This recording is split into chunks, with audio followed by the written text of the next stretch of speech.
Well, well, well. Good morning, kitten. Did you sleep well?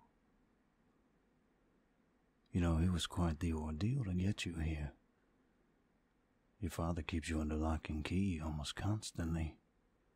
But of course, a professional like myself never shies away from a challenge. Ah, now don't look at me like that. You'll freeze me to the bone with a glare that cold. Believe it or not, I'm not actually the bad guy here. If you noticed, you're still alive. That's thanks to me. My boss gave me direct orders to kill you. But unlike a certain daddy's little girl, I'm not so keen to do as I'm told. Granted, yes, I did have to knock you out and bring you here. I apologize for that. It hurt me just as much as it hurt you to have to put my hands on such a beautiful dame such as yourself. But I think you'll find a smack to the back of the head beats a bullet to the face. Look, how about this? I'll take that tape off your mouth if you promise not to scream. No one will hear you, being that we are, well, we're in a very safe place, in a very secluded place. I just prefer that we don't have to resort to screaming. But I think after knocking you over the head and tying you to a kitchen chair, it's only fair you get to tell me exactly what you think of me. Deal? Okay then. I'm trusting you, kid. On a count of 3. 1, 2.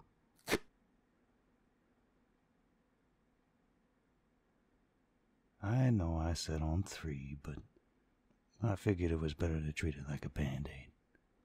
You know, rip it off quick when you aren't expecting it. Makes it a little easier.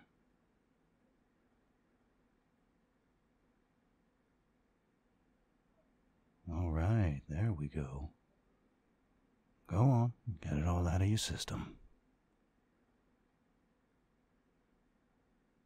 Oh, that's a new one. Gotta give credit where credit is due. You're definitely a lot more creative with your insults than the usual type I have to do this to. I especially like the one with the belt sander and the rusty nails. You mind if I write some of these down?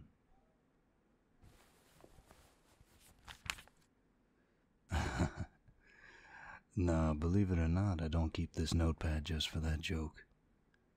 Actually, it's mostly just grocery lists and things I need to check back on later. I've been knocked over the head more than a few times myself, so my memory isn't what it used to be. Speaking of which, let me just check here quick. You don't mind, do you? Perfect. Thanks, Dollface. Let's see. Milk, bread, eggs. Nah, I got that already. Remember to throw that rat Mickey into the harbor once his cement shoes are done drying. Yeah, I can do that later. He ain't going anywhere anytime soon. Ah, here we go. Kidnap the Berlusconi family's eldest daughter and make sure she's comfortable till the heat dies down. See? Right there in black and white. I told you, I never had any intentions to harm you.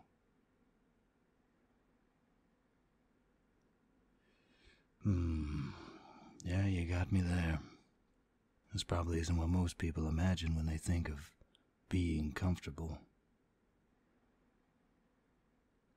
Well, that's where the second part of our little deal comes in. I appreciate you keeping your voice down, even while you were telling me to get eaten by wild dogs. And since you were kind enough to respect my request, now it's my time to respect one of yours. Go on, name it. Say the word and I will get whatever you need to make your stay more comfortable. Except for that. Please understand I wasn't kidding when I said I'm not the bad guy. I can't just let you run free, especially not now. I'm not sure how involved in your family businesses you are, Toots. But you remember when I mentioned until the heat dies down? Well, to make a long story short, we got us some problems between our families. Problems that are coming to a breaking point. And unless you want someone else to finish the job I was supposed to do, your best option is to stay here with me and keep your head down till the smoke clears. What's gonna happen?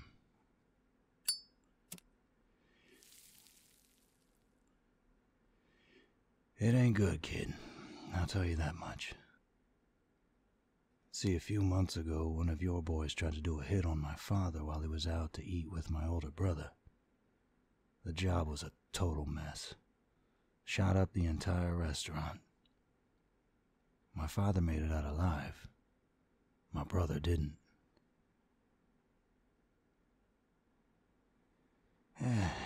It's fine. We all know the game. And unfortunately, I guess I always knew that one of us was going to end up dead. I was just kind of hoping it would have been me who went first. But thank you for your condolences.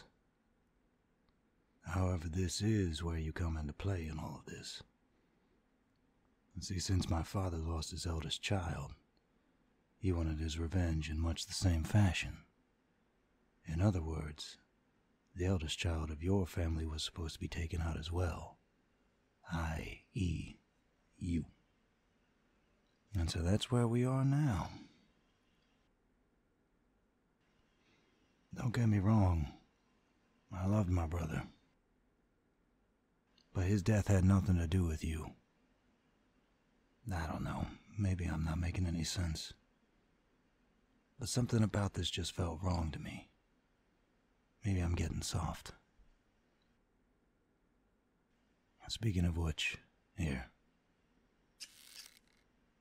I can't let you free, that's just out of the question.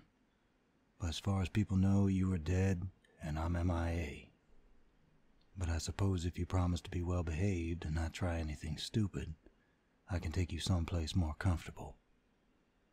What do you say, Dollface? Give you a light. Sure thing. So then, here's what I'm thinking. There's no way we can keep you in the city, at least not in either of our neighborhoods. But I got a little vacation home over on the island. I can set us up there. Nice view of the harbor, beautiful sunrises, nice fresh air. Trust me, you'll love it.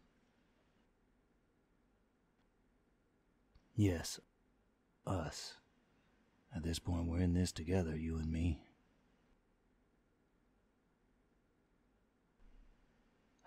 Look, we got two options.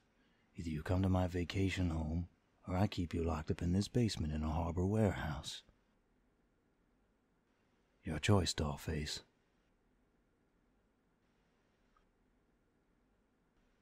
That's what I thought. Alright then. Let's go ahead and head up. I got a car parked for us around the back. For the record, I know I'm not exactly your favorite person right now, but I'm hoping we can at least be civil for the time being. You know, just as soon as our parents decide they don't want to kill either of us. That reminds me, I still never got to know your name. A beautiful name for a beautiful day. I guess you can call me whatever you like. You've been quite fond of asshole so far. I'll just keep calling you Dollface as well, so we're square. All right. Let's get out of here.